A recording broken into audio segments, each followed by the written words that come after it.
Hello and welcome. We are with Mr. S. Durgashankar of M&M. Sir, thank you so much for joining My us. pleasure. How are M&As, poised to take off in this VUCA environment? Right. It's a interesting topic and was the topic of conversation today. What does VUCA do to an M&A? See, if you look at in a VUCA, which is a volatile world, the whole paradigm changes rapidly. There are many things in the business that is changing today, especially IT. If you see that companies which were the darlings 2-3 years ago, even 5 years ago, suddenly become non-entities today. How does M&A and this VUCA environment come together? Right. And if you say M&A is all about reacting fast and reacting to conditions. Because it's focused on inorganic and not necessarily organic. Okay. It allows you to rapidly adjust to circumstances. M&A does not mean only acquisition. It also means divestiture. So you should also be prepared to cut. Whenever that you believe that you are not adding that much value, then you should be in a position to so. So to that extent, M&A is a great tool that the managers of today have, especially has become relevant in a VUCA world. And they have to learn not only to acquire new technologies, new geographies, as well as be ready if they believe that times are changing and somebody else can add better value than them, they should be able to move away from that as well. So I believe it's a very relevant tool in this type of an environment. Okay, how challenging will M&As be going forward, considering that the world is increasingly getting more volatile and uncertain? Again, very interesting. M&As are also evolving, and Indian M&A especially, since we are interested in that particular topic.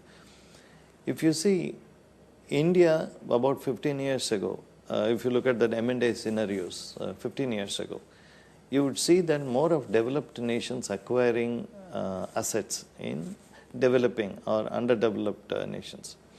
In that type of a situation, it was very clear who brought more value. So from the West, they brought technology, superior process of managing, superior brand, apart from money. So in all ways, it was aspirational to be acquired by somebody like that. Now, if you look at the changing paradigm in the global context, you see India and China are making more and more acquisitions across the world. And can India and China be said to be having higher technology than the West, or more process-oriented than the West? Do they have bigger brands than in the West? Answer to all that is no. So it appears that Indians or Chinese are acquiring globally because they have today an amount of money to spare, which is not there anywhere in the global context. That brings its own challenges. It brings opportunities, as I said earlier. It brings challenges because today you are acquiring companies who do not necessarily respect you, in that inverted commas, for what you bring to the table. How does one manage that type of a situation? That management and ability to govern such a situation is what is going to actually determine in future how India and China make success out of it. One way of doing that is not to impose one's will, to learn where there is skill, where there are better advantages, and try to leverage on it. That itself is a corporate philosophy. I believe M&M does that in many ways, and I believe that's one of the differentiating factors as we go forward. Okay, now M&As have two faces. There's one that is that you see from the front, but at the back end also there is a whole lot of work which is involved, and a whole lot of merging of cultures, environments, people, all of that happens on the back end. In this changing environment, and given the VUCA environment, how difficult will it be for companies to actually manage the back end of these M&As? Well, when companies move into M&A, typically they are faced with a few situations. So first, let's talk about how M&As are performed. M&A's work starts much before something you see in the newspapers. Sometimes it takes even a couple of years before it comes to fruition. The target may not even realize that is up for, because the discussion starts in a different way, alliances, collaboration. People develop comfort with each other before there.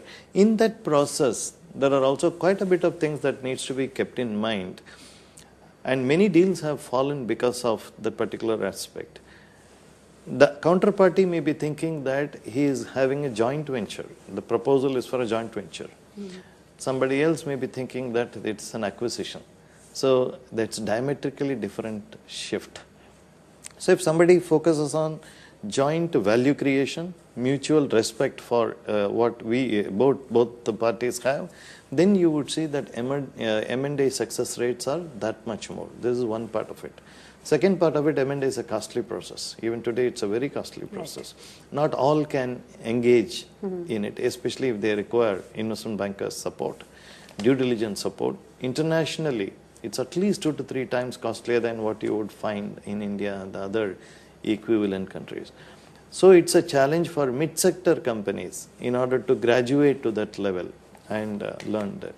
Third is you brought the right aspect about culture integration. It's very important. M&A does not end the day announcement is made. In fact, good chunk of work actually starts at that point in time. People integration, system integration. Right. If it's not handled properly, synergies which are critical for M&A success won't be realized. It's interesting you spoke about costs, the cost of an M&A. In this challenging environment, do you see the cost of actually acquiring a company going up? Cost of acquiring a company, yes, it goes up. But it also depends upon the size of the company being acquired. That's where bigger companies are at an advantage. Mainly because if you look at it as a percentage of the acquired acquisition cost, for bigger companies it turns to be something relatively more handleable. But for mid-sized companies or smaller ones, it's prohibitively expensive. And I also believe that many of the costs, especially the costs of investment bankers, is really not justified. It's horrendously high, because if you look at it, basically what does an investment banker bring to the table? He's certainly not an expert in accounts. He's certainly not an expert in law, not that much in finance. So exactly what is he bringing to the table? He brings in mainly a basic knowledge in all. The most important thing is problem-solving attitude. He is one guy who says, if somebody says, I have a problem, it's like music to his ears. He says, that's fantastic. And for that, the amounts that is charged is horrendously high. So where I am leading to is that there is a need for change in this industry. In M&M, we are trying to do something called M Square, which is attempting to redefine this and try to bring down the cost of investment banking, but this is not the context for or the time for that. So that's important. If M&A is to become a product which all can use, not only top-end companies, but also mid-sector and small-sector companies, if we are to get them to use it, the cost of investment banking has to come down substantially. As of today, you find M&As, at least the costs, unviable for mid-sized and small companies? Yeah, for the size of the deal, you can't engage top-end professionals. That's one type of issue. Second type of issue is in due diligence. People more often than not, at least at the mid-sector companies, give up on due diligence because it is expensive. But that's completely, it's a hygiene factor. We cannot give it up. At the same time, today due diligence is also not really focused on cash flow aspects. It's more and more accounting aspects. You will see most of the due diligence reports frankly don't find out anything significant. That's because they are not focusing on the business areas.